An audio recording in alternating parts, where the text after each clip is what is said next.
कहानी की शुरुआत होती है एक सुनसान रेगिस्तान से, जहाँ पे वर्षों पहले अनाज उपजता था और हरा भरा घर हुआ करता था। लेकिन अगले 10 सालों से इस जमीन पे पानी की एक बूंद तक नहीं गिरी, जिसके कारण लोग एक दूसरे को गोली मारते जा रहा था और उनके कुएं पे कब्जा कर ले रहा था। फिर हम एक कैंडल नाम की लड़की को देखते हैं जो कि अपने दोस्त के साथ एक कमरे में छुप के रहा करती थी। वो जमीनों से पाइप के द्वारा पानी निकाला करती थी। उनका दोस्त जिसका नाम जैन है, उनका एक किडनी खराब हो चुका था। कैंडल चाहती थी किसी भी तरह वो अपने दोस्त को उस जगह से बाहर लेके जाए, क्योंकि अगर इसका इलाज नहीं किया जाए तो कभी भी वो मर सकता है। लेकिन इस जगह से बाहर निकलना इतना आसान नहीं है, क्योंकि इस जगह पे एक स्कार नाम का दरिंदा इंसान था जो कि इंसानों को देखते ही उसकी मौत की घाट उतार देता था और उनके जगह पे उनके कुएं पे कब्जा कर लेता था, जिसके वजह से कैंडल को और उनके दोस्त को एक रूम के ऊपर वाले कमरे में छुप के रहना पड़ता था। उसी टाइम पे उसके घर के बाहर कुछ लोगों की आवाज सुनाई देती है, जिसके वजह से वो दोनों डर जाते हैं और अपना ऊपर वाले कमरे में छुप जाते हैं। उस कमरे के अंदर एक छोटा सा हॉल था, जिससे ये लोग बाहर के हर एक चीजों को देख पाते थे। तभी उन्हें 2 इंसान दिखाई दिए जो कि उनके घर के बाहर काफी देर रुकने के बाद वहाँ से जा रहे थे। उनके जाने के बाद जब कैंडल अपने कमरे से बाहर आई तो उसके पीछे अचानक से एक लेडीज आ गई, जिसके वजह से वो अपना गन निकाल के उनके ऊपर तान दी। लेकिन वो लेडीज कैंडल से पानी मांगती है और वो कहती है मेरा पाँव पूरी तरह से जख्मी हो चुका है, प्लीज मुझे पानी दो। ये बात सुनने के बाद कैंडल उसे पानी देती है, लेकिन अभी भी उसे डाउट हो रहा था कि उसके साथ में कहीं और लोग तो नहीं है। लेकिन वो लेडीज अकेली थी।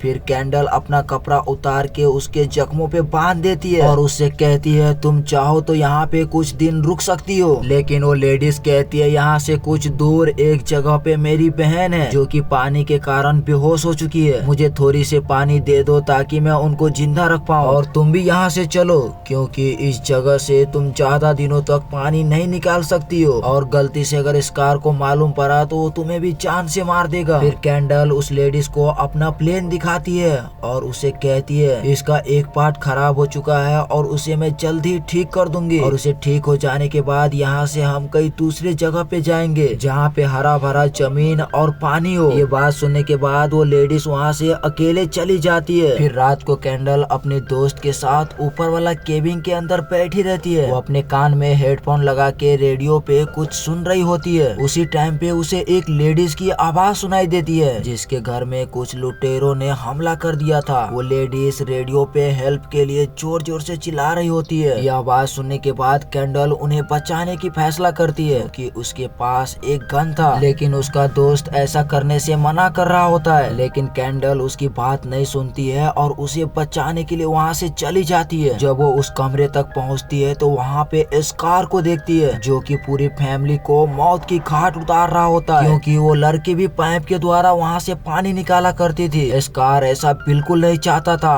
क्योंकि उस जगह से अगर वो पानी निकालेगी तो उसके एरिया का भी पानी सूख जाएगा, जिसके वजह से वो उसकी पूरी फैमिली को मार देता है। लेकिन यहाँ पे कैंडल की किस्मत सही रहती है, क्योंकि स्कार उसे नहीं देखता है। फिर वो अपनी जान बचा के वहाँ से जैसे तैसे भाग जाती है। जब वो रास्ते में आ रही होती है तभी उसे एक खराब सी गाड़ी दिखाई देती है। उसे देखने के बाद तुरंत वहाँ पे जाती है और उसका एक पार्ट निकाल लेती है, क्योंकि उसके पास एक प्लेन था और उसका सेम जैसा ही पार्ट खराब था। वो उस पार्ट को लेकर के वहाँ से तुरंत अपने प्लेन के पास पहुँचती है। लेकिन जब वो उस पार्ट को अपने प्लेन में लगा रही होती है तो वो पार्ट नहीं लगता, क्योंकि वो पार्ट थोड़ा सा बड़ा था, जिसके वजह से वो और घबराने लगती है। फिर जैन रात को कैंडल से कहता है तुम्हें तो पता है कि मेरी एक किडनी खराब हो चुकी है और मुझे ये चीज भी मालूम है कि यहाँ पे धीरे धीरे पानी आना कम हो रहा है, तुम प्लीज मेरी बात सुनो और समझो, तुम यहाँ से कहीं दूर चली जाओ। जैन की एक बड़ी बहन भी था जिसको स्कार ने बहुत बेरहमी से मार दिया था, उसको जलाने की जगह दफना दिया था। जैन कैंडल से कहता है मुझे एक बार मेरी बहन के कब्र पे लेके चलो। फिर कैंडल जैन को उसके कब्र पे लेके जाती है। वहाँ पे जैन कैंडल से कहता है मुझसे वादा करो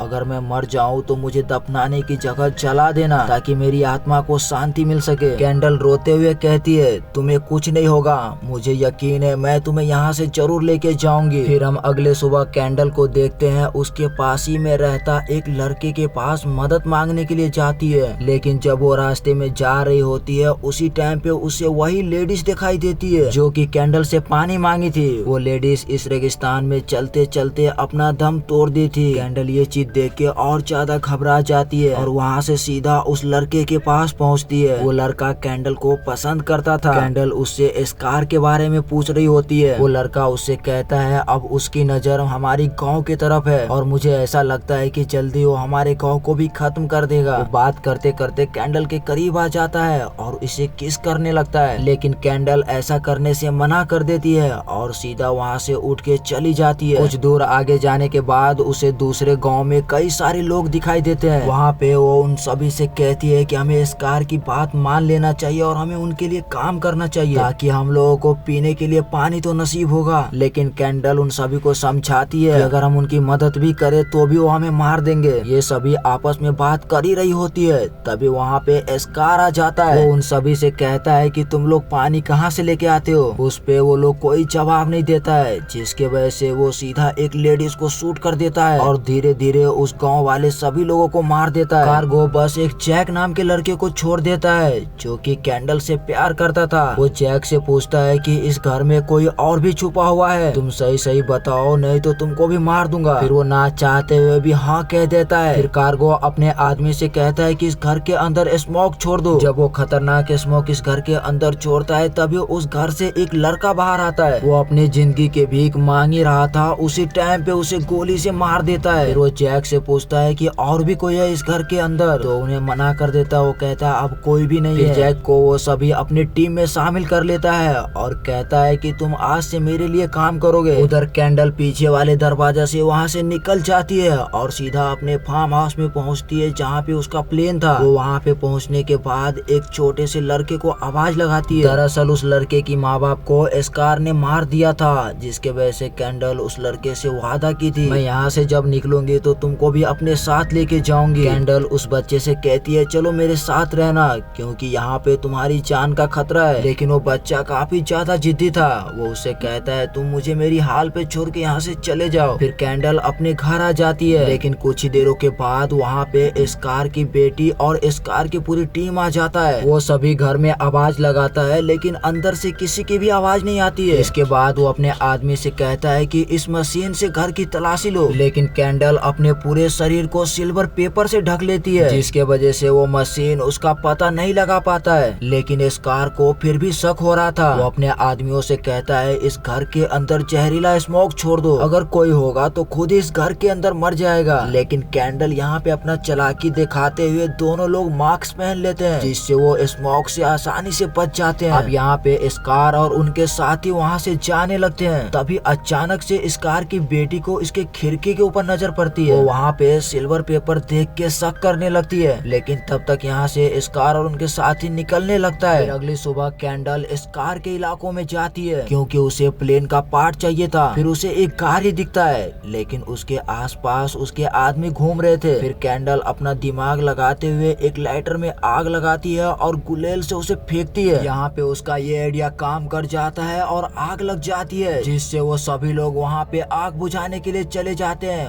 वहीं पे कैंडल इसका मौके का फायदा उठाती है। वो जल्दी से जाकर उस गाड़ी में से प्लेन का पार्ट खोल लेती है। इस बार वो बहुत ज्यादा खुश होती है क्योंकि उसका प्लेन का पार्ट परफेक्ट मिला था। वो सीधा अपने दोस्त के पास पहुँचती है और उससे कहती है हमें उस प्लेन का पार्ट मिल चुका है और कल सुबह होते ही हम तीनों यहाँ से निकल जाएंगे। सुबह होते ही कैंडल पानी लेने के लिए नीचे आती है, लेकिन तभी उन्हें वो 3 लोग दिखाई देते हैं जिन्हें कैंडल ने पानी पिलाया था। दरअसल वो तीनों लोग कैंडल का पानी चुराने के लिए आए थे। तभी उनमें से एक इंसान कैंडल के सीधा सर पे वार करता है और उसे बेहोश कर देता है। बेहोश करने के बाद उसके हाथ को और उसके पाँव को बांध देता है और अब कैंडल को मारने वाला होता है। और तभी वहाँ पे कैंडल का दोस्त आ जाता है और वो तीनों को गोलियों से मार देता है। वो जल्दी से जाके कैंडल के हाथ और पाँव को खोलता है, लेकिन अब यहाँ पे ये लोग बहुत बुरी तरीके से फंस चुके थे क्योंकि गोलियों की आवाज स्कार ने सुन लिया था और वो सभी उन्हीं की तरफ आ रहे होते हैं। तभी जैन कैंडल को उठा के कार के अंदर डाल देता है और उससे कहता है तुम्हें मेरी कसम है तुम कार से कभी भी बाहर नहीं निकलोगे, चाहे मेरी जान ही क्यों ना चली जाए। तब तक स्कार और उनकी बेटी वहाँ पे आ जाती है। दरअसल स्कार की बेटी को पहले से इस घर पे शक था कि कोई ना कोई जरूर इस घर के अंदर रहता है। स्कार के सभी लोग उस घर को छानबीन करने लगता है और जैसे ही एक इंसान गाड़ी के पास जाता है उसी टाइम पे जैन उसे शूट शूट कर देता है, जिसके वजह से चैन को वहीं पे शूट कर देता है। वहीं पे कैंडल को हम देखते हैं जो कि चुपचाप उस कार के अंदर बैठी रहती है। वो कुछ नहीं कर सकती थी क्योंकि उसके पास गन भी नहीं था। चैन को मारने के बाद स्कार और उनके साथी वहाँ से चली जाती है। उन्हें ऐसा लगता है कि अब यहाँ पे कोई नहीं है। फिर कैंडल जैसे तैसे करके कार से बाहर निकलती है और वो चैन के पास पहुँचती है। चैन को मरता हुआ देख कैंडल को बहुत ज्यादा तकलीफ होती है। चैन ने उसे कहा था कि जब मैं मर जाऊं तो मेरी लाश को दफनाना मत बल्कि जला देना। फिर कैंडल उस घर में आग लगा देती है, जिसके कारण जैन भी उस घर में जल जाता है। अब कैंडल के दिमाग में बस एक ही चीज चल रहा था, वो स्कार और स्कार की बेटी को मार के अपनी दोस्त की बदला ले। कैंडल तलवारबाज बहुत अच्छा करती थी। वो अपना सारा सामान लेके स्कार के इलाकों में घुसती है। कार के हर एक आदमी को गोली से और तलवारों से मारते जा रही थी। तभी कैंडल को एक घर में मास्क पहने हुए दो लोग दिखाई देते हैं। उसे देख के तुरंत उन दोनों को भी शूट कर देती है, लेकिन जब वो उसका मास्क उतारती है तो देखती है वो वही लड़का था जो कैंडल को चाहता था। उसे देख करके वो और टूट जाती है, क्योंकि वो अपने दोस्त को भी खो चुकी थी और उस लड़के को भी खो चुकी थी जो उसे चाहता था। अब वो बिना सोचे समझे सीधा स्कार के सामने जाती है और स्कार से लड़ने लगती है और उस तलवार से स्कार को वहीं पे मार देती है। अब आखिर में कैंडल और स्कार की बेटी बचती है। कैंडल के सामने बस उसका एक ही दुश्मन था। अब वो दोनों के बीच में काफी खतरनाक तलवारबाज लड़ाई होती है और आखिरकार स्कार की बेटी को भी उस तलवार से मार देती है। उन सभी को मारने के बाद वो उस लड़के को लेके उस प्लेन के पास पहुंचती है। अभी उसका प्लेन का पार्ट भी ठीक हो चुका था, जिससे वो प्लेन भी स्टार्ट हो जाता है। फिर ये दोनों उस जगह को छोड़ के दूसरी जगह पे चले जाते हैं और ये मूवी यहीं पे खत्म हो जाती है। तो अभी तक आपने सब्सक्राइब नहीं किया है तो प्लीज एक सब्सक्राइब जरूर कर दीजिए, और कोई अपनी मनपसंद मूवी के ऊपर कहानी सुनना चाहते हैं तो वो भी कमेंट में बताएं।